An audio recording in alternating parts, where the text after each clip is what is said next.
si me están escuchando bien. Sí, se escucha perfecto. Bueno, buenas tardes. Mi nombre es Laura Navarrete. Vamos a continuar hoy el tema de hepatitis viral.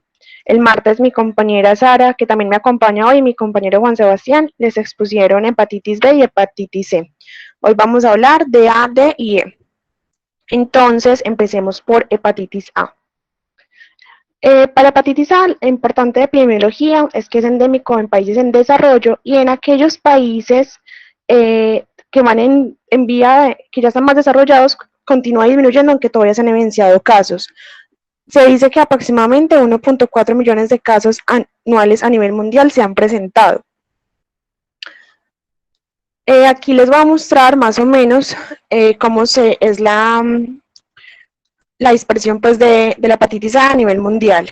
Entonces, el color moradito oscuro es donde la prevalencia es alta. Como nos podemos dar cuenta, nosotros somos un país con prevalencia alta. Intermedio es un color un poquito menos oscuro y el morado clarito es donde la prevalencia es muy bajita. Para hablar exactamente de Colombia, vamos a hablar que en el 2019 se encontraron 4.177 casos, con aumento del 97% comparado con la prevalencia del 2018, y se encontró que era más común en hombres que en mujeres, con una frecuencia de 62.9%. Entonces, ¿cómo se confirmaron estos casos en los del 2019? El 76% fue por laboratorio, un 23% por clínica y solamente un 1% por nexo epidemiológico. Aquí nos podemos dar cuenta, también en el mapita se muestran las regiones donde es más prevalente, hasta 7.54 casos y más o menos 20 casos en los lugares que están pintaditos de un color más oscuro. Para hablar del agente viral, entonces pertenece a la familia Picornaviridae, es una RNA de cadena sencilla. En la imagen se muestra la morfología icosaédrica del virus que tiene y en general pues eso. Y algo muy importante que vamos a hablar es el modo de transmisión, que es diferente al de la B y el de la C que se trató el martes. Acá el principal contacto se da por agua y por comida contaminada. Es una contaminación orofecal, sobre todo, para que tengamos en cuenta eso. Y también se da el contacto persona a persona, por transmisión en transfusiones sanguíneas, por transmisión sexual. Si vivimos con una persona en la casa que tiene hepatitis A, es muy probable también que salgamos contagiados. También por el uso de drogas ilícitas intravenosas, es otro medio de contaminación. Pero el más importante de todos es por agua y por comida contaminada. En cuanto a la patogénesis, cuando el virus llega al tracto gastrointestinal, se dirige hacia el hígado específicamente, en los hepatocitos, donde se da su replicación viral. Entonces, durante el periodo de incubación se presenta viremia al mismo tiempo que la excreción del virus por las heces. Esto es súper importante y más tarde vamos a fijarnos bien cuál es este periodo de incubación. ¿Qué pasa acá? Se dice o se ha estudiado que realmente lo virulento que es el virus no es ni siquiera por su conformación, sino por la liberación de células natural killers y los linfocitos T citotóxicos, que son los que me causan el daño hepático. Entonces, como les iba contando, esta gráfica aquí nos muestra súper bien lo que les estaba contando. Entonces, mientras tenemos el virus, todo eso también se da al mismo tiempo que la excreción por materia fecal. Aquí vamos a ver en la gráfica dos cosas súper importantes que son el IgM y el IgG. Entonces, los anticuerpos de IgM más o menos se vienen a revelar 3 semanas después de la infección y aumenta de 4 a 6 semanas, pero los valores se vuelven indetectables antes de los 6 meses.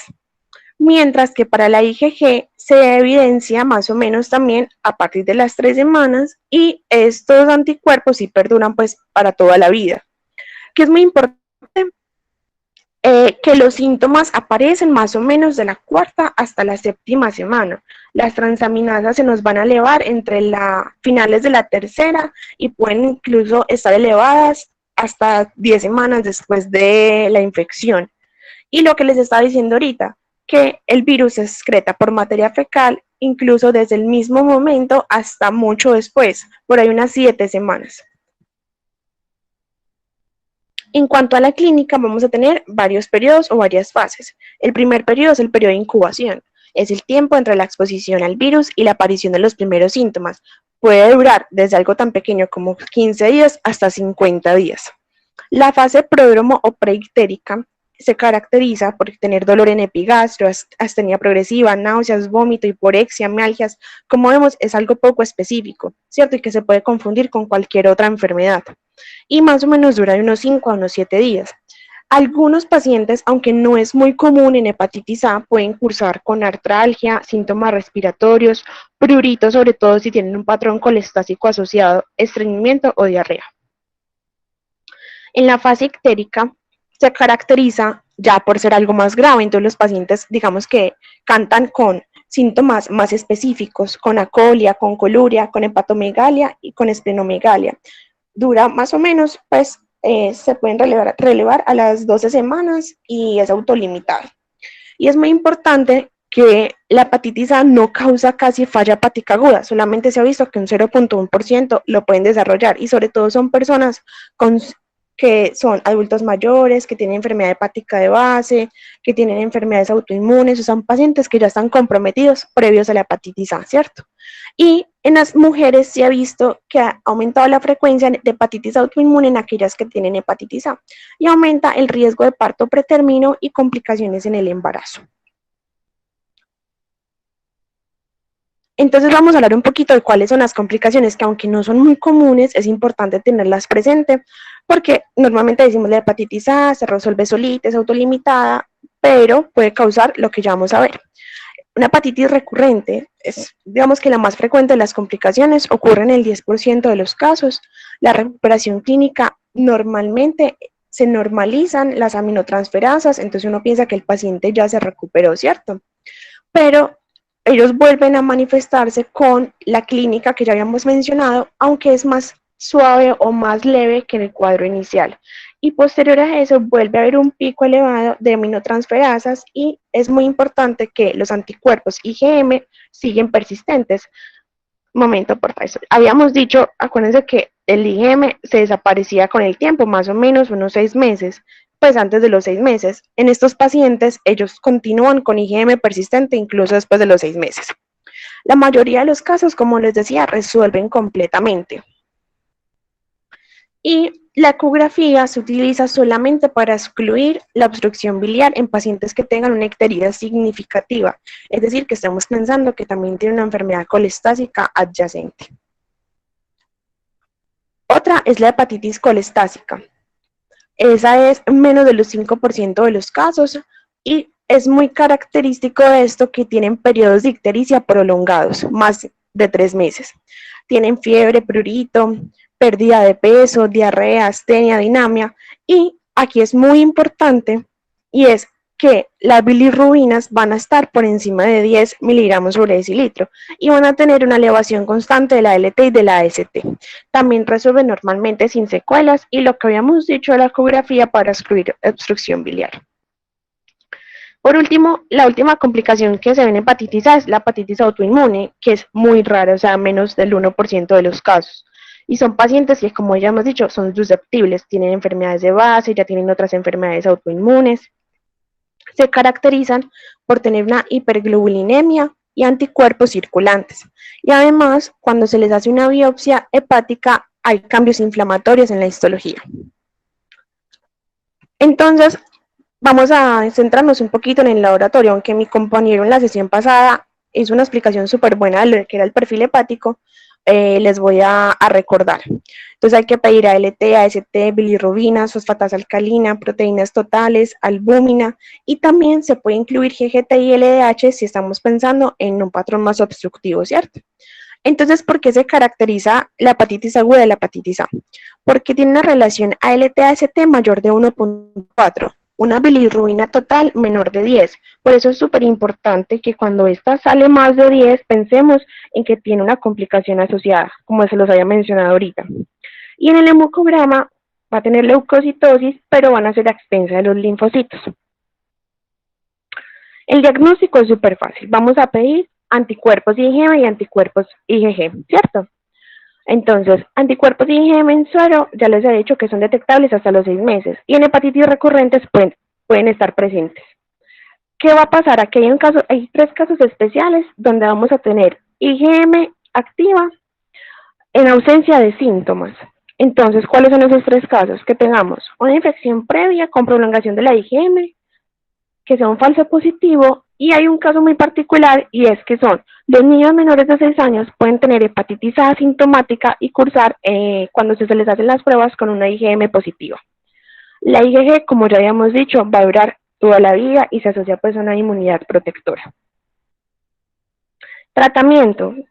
Aquí realmente no se ha evidenciado nada que tenga un manejo importante, excepto el manejo de los síntomas gastrointestinales y la deshidratación.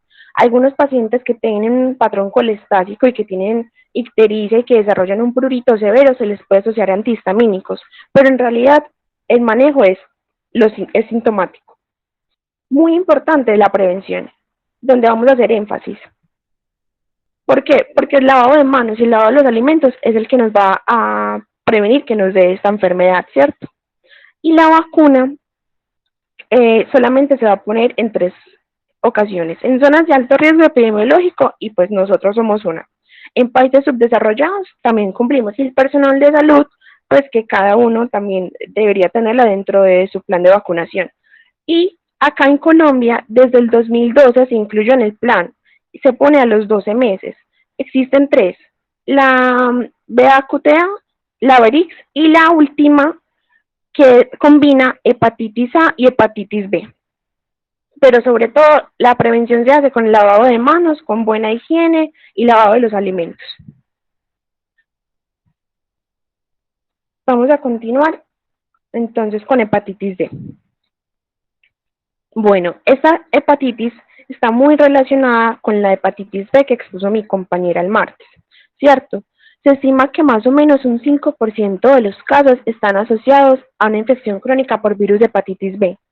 Y es súper importante, ¿por qué? Porque la coinfección con virus de hepatitis B y hepatitis D se considera la forma más grave de hepatitis vírica crónica, dada su progresión más rápida hacia el carcinoma hepatocelular y a la muerte por causas hepáticas. Entonces hay que ponerle mucho ojo a esto.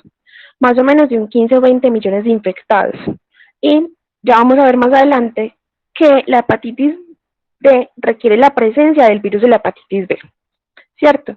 Y vamos a ver que tenemos 2 casos, cómo se pueden dar, pero más adelante los vamos a ver. En general, en la epidemiología global, vemos que realmente se divide en varios genotipos, ahorita vamos a hablar de ellos un poquito. Aquí en Colombia tenemos el genotipo 1 y 3 y se da una prevalencia alta. Y en las otras partes del mundo, pues ya específicamente los genotipos que les corresponden. Pero el más prevalente en todo el mundo es el genotipo 1. En Colombia se hizo una asociación de cuáles eran las coinfecciones con hepatitis D. Son muy bajitas realmente, un 0.07% en el 2018. Todavía no teníamos del Civigila el reporte del 2019, pero para que la tengamos en cuenta, ¿cierto? El agente viral es un genoma de RNA, es un único antígeno y una envoltura de lipoproteínas. Entonces, el virus de la hepatitis D, como les había dicho, necesita una partícula del virus de la hepatitis B. El recubrimiento externo del virus de la hepatitis B es el antígeno de superficie, es el que necesita exactamente. ¿Para qué? Para que así el virus de la hepatitis D pueda sintetizar su propia proteína externa y poder encapsular su núcleo genético. Por eso es tan importante. El virus de la hepatitis D se puede multiplicar con éxito incluso en aquellas personas que la concentración del antígeno de superficie ha bajado a concentraciones indetectables. Entonces, hay que tener ojo con eso. Un poquito acerca de los genotipos. El genotipo 1 predomina en el mundo occidental, como les había dicho ahorita. Y la hepatitis D aguda aumenta el riesgo de falla hepática aguda en comparación con la hepatitis B aguda. El genotipo es del oriente, tiene menor riesgo de insuficiencia hepática y de avanzar a enfermedad hepática progresiva. El 3 también está en Colombia, Perú y Venezuela, pero con menos prevalencia y menos porcentaje. Y los otros genotipos pues, realmente no están tan caracterizados. Entonces, se parece mucho al de la hepatitis B. ¿Por qué? Porque la transmisión es exactamente igual. Parenteral, sexual y vertical. Parenteral, acordémonos que no solamente es por sangre, sino también si voy y me hago un tatuaje, también me pueden contagiar el virus de la hepatitis B por ahí. La patogénesis. Se desconocen los mecanismos detallados por los cuales el virus de la hepatitis D me induce un daño hepático, pero se han hablado de que depende de la interacción de tres factores principales. Entonces, lo primordial son los factores asociados al virus de la hepatitis D y la expresión del antígeno. Los factores inmunes del huésped, si es propenso o no, y los factores asociados con el virus de la hepatitis B y el nivel de replicación del mismo dentro de cada organismo. Se habla de una infección aguda y infección crónica, que la infección aguda hay más un daño citopático versus la infección crónica, que el daño está mediado, es inmunomediado, perdón. Entonces, es muy importante diferenciar qué es una coinfección y qué es una superinfección.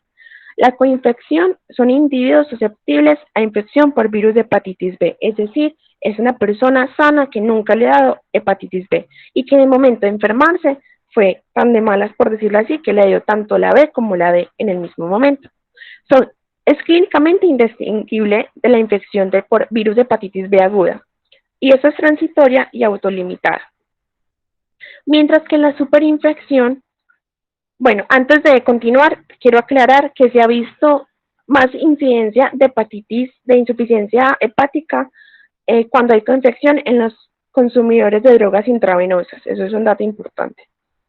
Ahora sí, para hablar de superinfección, hablamos de una persona que ya es portador del virus de la hepatitis B, que no ha sido reconocido previamente. Es una persona que seguramente cursó con una hepatitis aguda, que no realizó ningún examen y no sabe que en el momento tiene hepatitis B.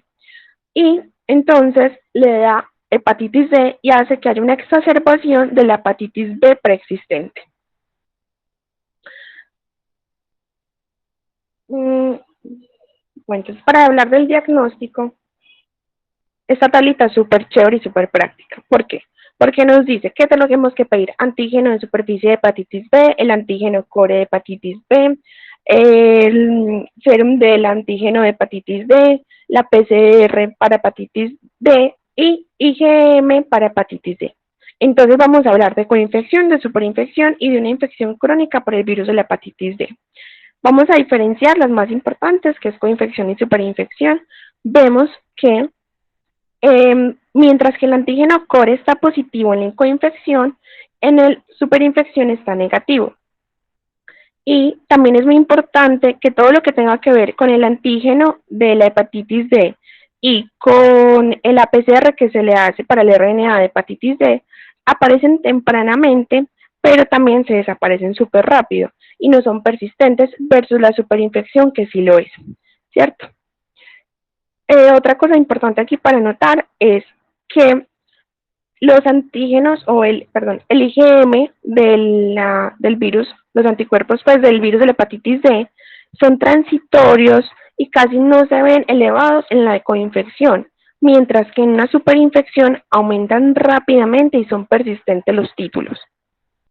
Que este cuadrito es muy práctico, pues no hay que sabérselo de memoria, pero en caso de tener un paciente con la duda diagnóstica, ahí lo tenemos a la mano para sacarnos pues de la duda. Para la prevención, lo más importante es la prevención contra la hepatitis B, es decir, la vacunación. Como había mencionado mi compañera, pues es al nacer, a los 2, a los 4 y a los 6 meses, ¿cierto? La protección con condón para tener relaciones sexuales, súper importante, y tener mucho cuidado con las transfusiones, donde nos realizamos los tatuajes, que sí sean limpios, que el lugar cumpla con todas las biomedidas de seguridad.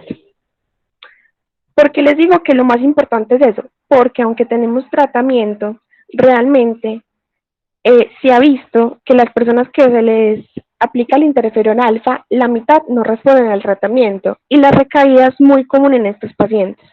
La duración del tratamiento es desconocida, pero se han propuesto más o menos como un año de tratamiento, aunque todavía está en estudio. Por eso les digo, lo más importante en este caso es la vacunación y la prevención para la hepatitis B, porque sin hepatitis B pues no puede haber una hepatitis D, ¿cierto? Ya continúa mi compañera.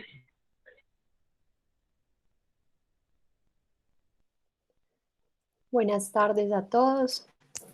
Vamos a hablar un poquito de hepatitis E. En cuanto a la epidemiología, entonces hay 20 millones de nuevas infecciones anuales.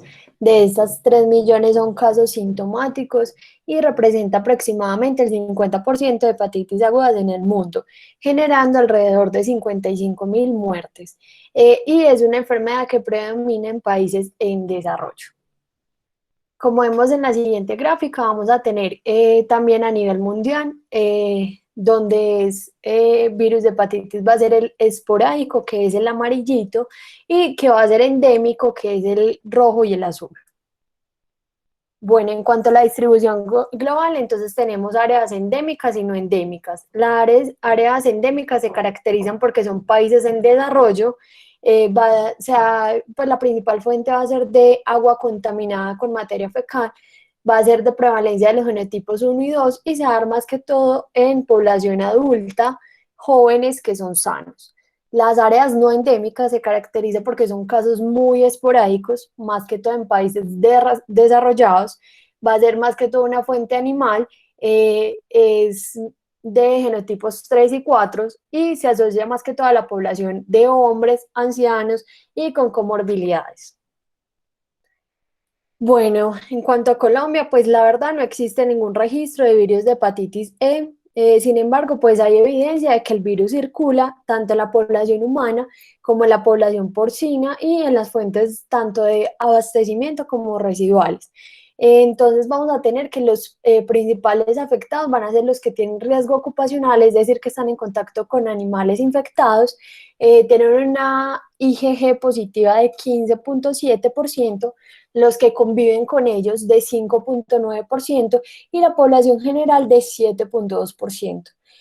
También los departamentos que se ha visto con mayor presencia tanto de IgG como IgM del virus de hepatitis C ha sido pues Putumayo, Guaviare, Boyacá y Cundinamarca.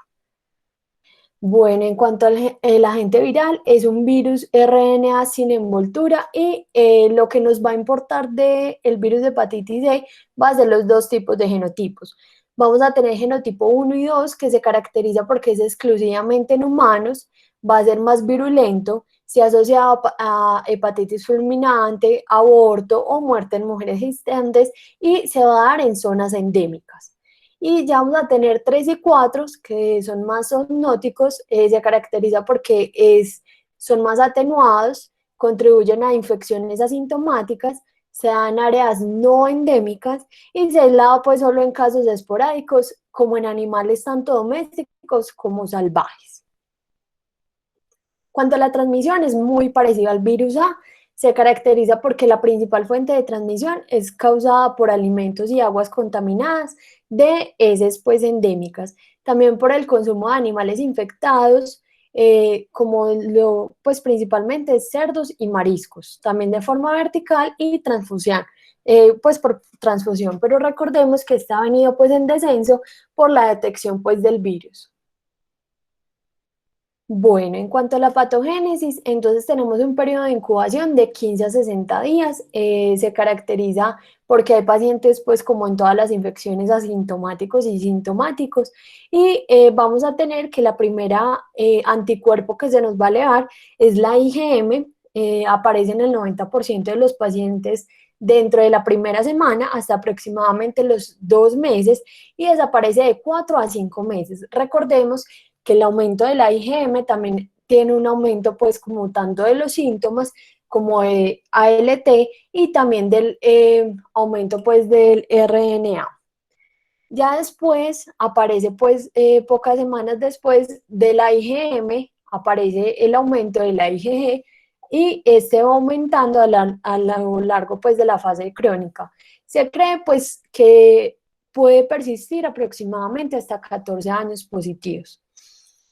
Y el ARN del virus se detecta aproximadamente de 2 a 6 semanas después de la infección y puede persistir hasta aproximadamente de 2 a 4 semanas después de la infección aguda.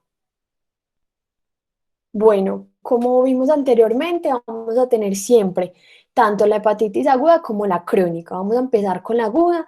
Los síntomas aparecen entre la primera y la sexta semana y tiene una mortalidad de 0,5 al 3%. Se puede presentar como ictericia, síntomas generales y manifestaciones estrepáticas. Entonces, en la fase ictérica también se puede presentar algo que se llama hepatitis colestásica. Esa se caracteriza porque se presenta hasta en aproximadamente 60% de los pacientes y es ictericia por más de 3 meses y esta se resuelve espontáneamente. Va a tener síntomas generales que son como malestar, anorexia, náuseas, vómito, dolor abdominal, fiebre. Y ya vamos a tener las manifestaciones extrahepáticas que se caracterizan por anemia plásica, tiroiditis, glomurulonefritis, pancreatitis y enfermedades neurológicas. En cuanto al diagnóstico, todo el panel que hemos visto, pues que le mandamos al paciente y ya entonces vamos a tener que decimos que es una fase aguda cuando tenemos IgM positivo, cuando la IgG son más de 5 títulos, o sea que me aumentan más de 5 títulos en 2 semanas, y tenemos el ARN positivo. En cuanto a la falla hepática aguda, recordemos, como lo habíamos visto en el tema anterior, que se va a dar por encefalopatía hepática, por alteraciones en la coagulación, por aumento de las bilirrubinas más de 10 o de la fosfatasa alcalina. Se va a presentar apenas en el 0,5 y 4% de los casos y tiene como, pues se presenta más que todo en las poblaciones, ya sea embarazada, desnutrida o que tenga una patología hepática preexistente. En estas, pues las embarazadas tienen un factor, pues tienen más riesgo de mortalidad del 15 al 20%, tienen más riesgo en el segundo y tercer trimestre, gran proporción progresa a falla hepática y nos puede aumentar pues tanto lo que es aborto, parto pretérmino, bajo peso al nacer, mortinatos y por ende la transmisión vertical. El diagnóstico se hace exactamente igual, siempre descartar pues la encefalopatía, la coagulación y todo esto. En cuanto a la hepatitis crónica, tiene una rápida progresión a cirrosis en un 10%, pero solo se va a dar en pacientes inmunosuprimidos. Lo que se ha visto, la verdad es que en pacientes inmunocompetentes solamente son asintomáticos portadores, ¿listo? Y pueden también presentar alguna fase de síntomas generales.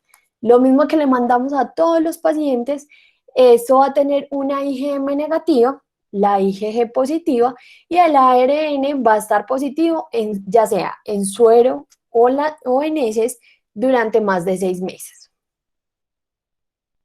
Bueno, en cuanto al tratamiento, como hemos visto, pues la aguda, la verdad, el tratamiento es sintomático. ¿Por qué? Porque es más que todo leve y autolimitada.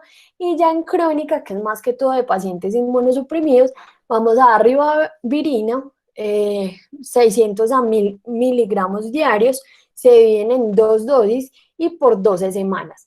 Lo que vamos a hacer es un seguimiento con hemograma, creatinina, TFG, pues la tasa de filtración glomerular, AST, ALT y bilirrubinas. ¿Por qué vamos a mirar otra vez función renal? Porque por la toxicidad de la ribavirina, entonces muy pendientes también de eso. En cuanto a la prevención, pues como ya había mencionado Laura, evitar pues el consumo de aguas de purezas desconocidas, alimentos crudos o pocos cocidos, lavarnos bien las manos y en cuanto a la vacuna, pues solo se encuentra en China.